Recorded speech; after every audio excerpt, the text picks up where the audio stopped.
practical number 5 is to execute DML commands in SQL. The practical significance is that the student should be able to create a database table using the integrity constraints and should be able to use the data manipulation language to insert, update, delete, and manage the database.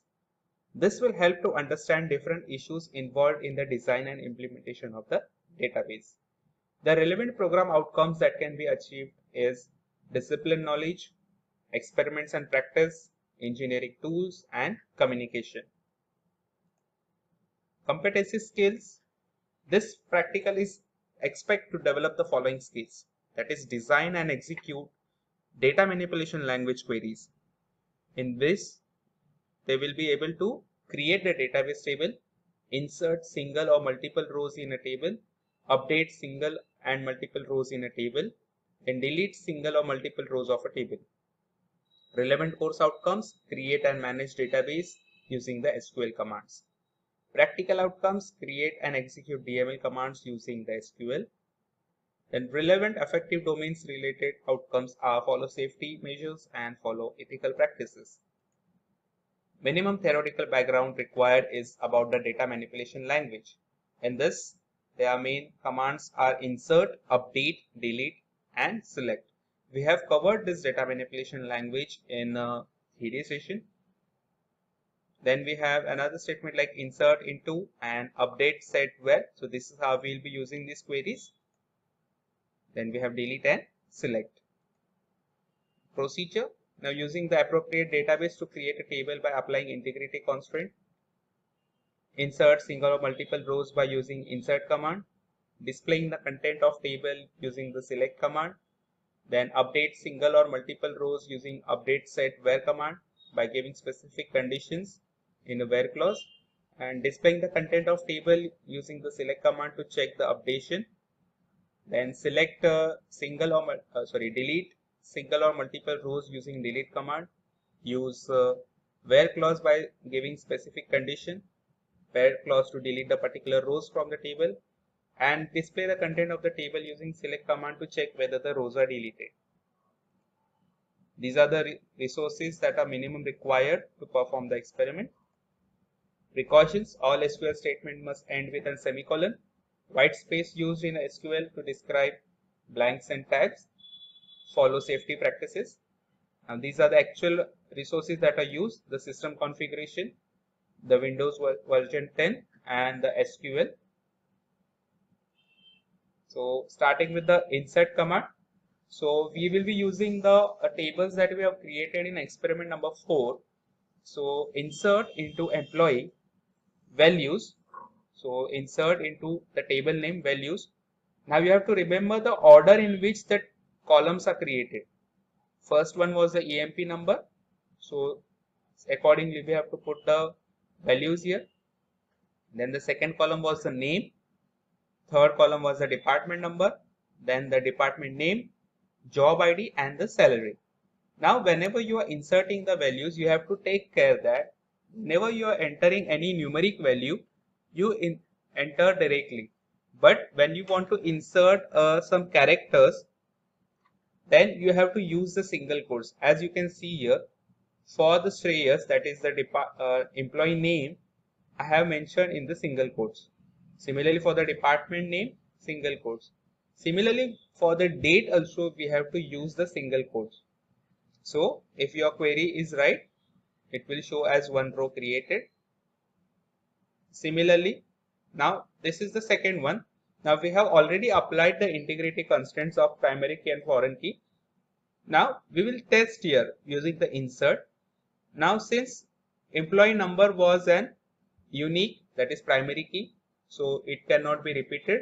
So for the second employee John, what I am trying to do here is I am trying to insert and I again give the number 1 at.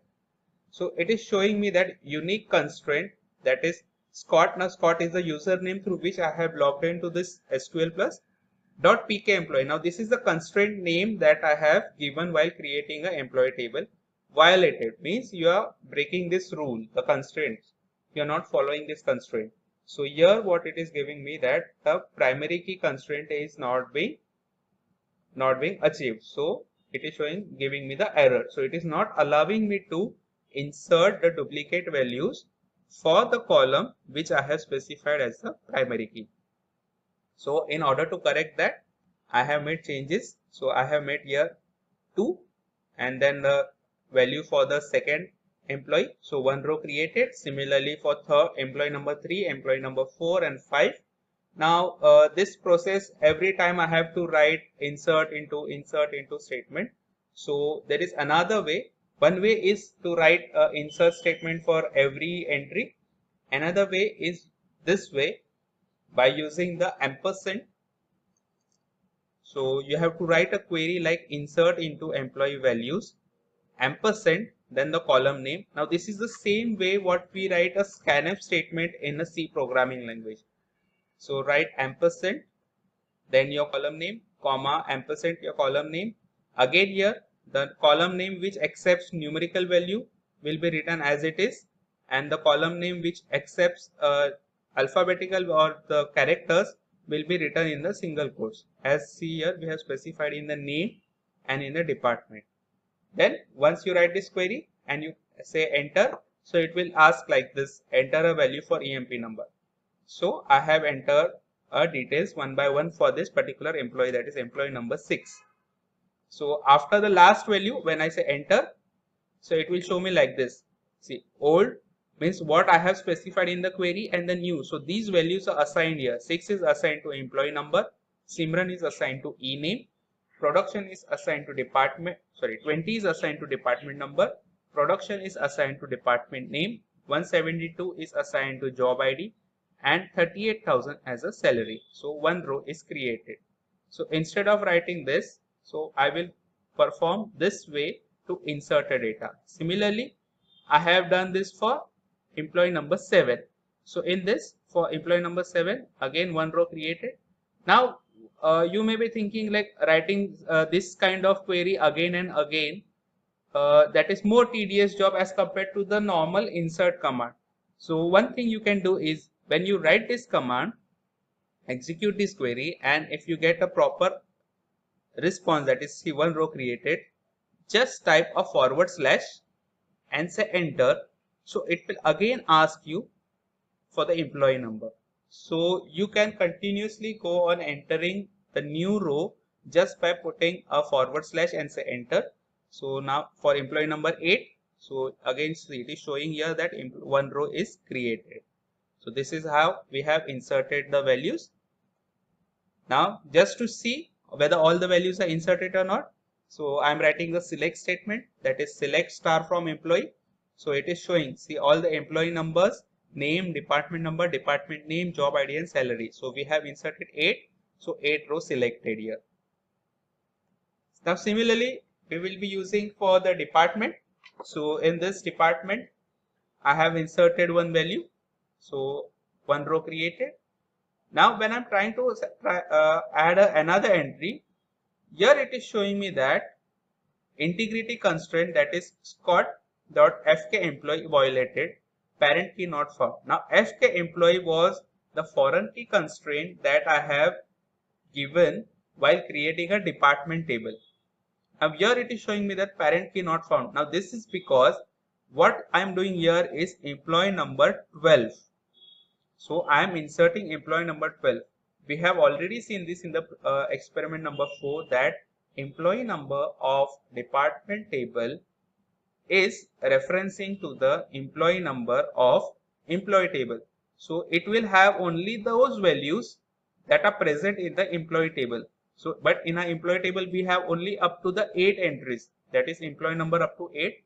So 12 does not satisfy that condition, so that's why it does not allow me to enter the record for this particular employee. So once again I will execute. So in this case I have changed to 6, so it has allowed me, so one row created. Similarly again / and I have inserted another one row created and one more row. So total we have inserted 4 rows. Now to check the values whether they are inserted properly or not, so select star from department. So it shows you the department number, employee number, department name and location. Now here you can see that this line is coming into the next line. Now this is because the size that I have specified for department and name and department location is very big to fit in this particular screen. So that's why it is going to the next line. So while giving the size, you have to take care that you do not give the size too small or too large. So this is how you have inserted data into the employee table and the department table. Now altering this table. So altering the table means changing the structure of the table. So alter table, your table name employee, then add hire date.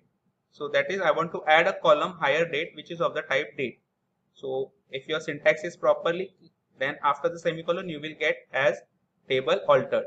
So you want to check whether the table actually the column is created or not. So what you do is select star from employee, so you can see here now hire date column has been added and it will not have any values because it was added after the values have been inserted for this table. So now we want to enter to this particular values for this column. So what we'll do is we will use this update employee set hire date. Now this is the structure, this is the date format that we are using, that is DD, that is for day, then 3 digits for the month specifying in the characters, and the 4 digits for your year, but it as a record it will accept only the last 2 digits of your year where employee number equal to 1. So what I'm doing is updating a table, setting some values for a particular column based on some condition, that is say employee number 1. So I have see for employee number 1 join hire date is 4th June 2020. So select star from employee. So it is showing me here the date, that is 4th June 2020 for this particular employee number 1. So this is being updated. Now similarly I have written the update command for all the other employees. So I have written all the for the employees. So up to the 8, employee number 8 I have updated. Now I want to check whether all the updates are being made properly. So select star from employee. Now I can see here all the employees have been registered with the hire date. So this is how we use the update. Next, some queries like select star from employee where salary greater than equal to 25,000 and salary less than equal to 60,000, which means I want to find the particular employees whose salary falls between 25,000 to 60,000.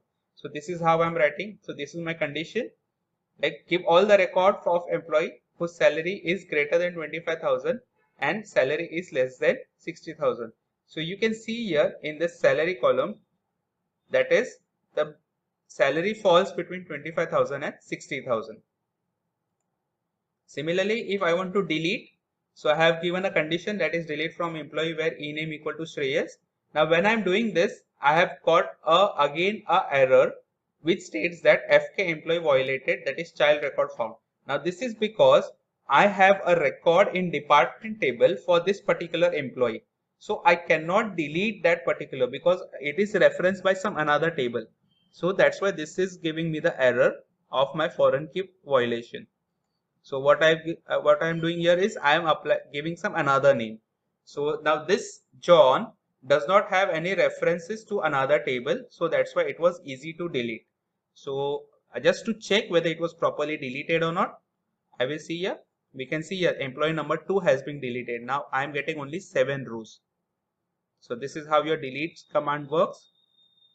Now these are some practical related questions. Now you already have the manuals soft copy, so you can perform this using this statement. So and some theoretical questions like analyzing the difference between drop and delete, how to delete multiple records, and mention true or false, that is justify after drop table the structure of the database table remains the same. So you have to justify this, and these are some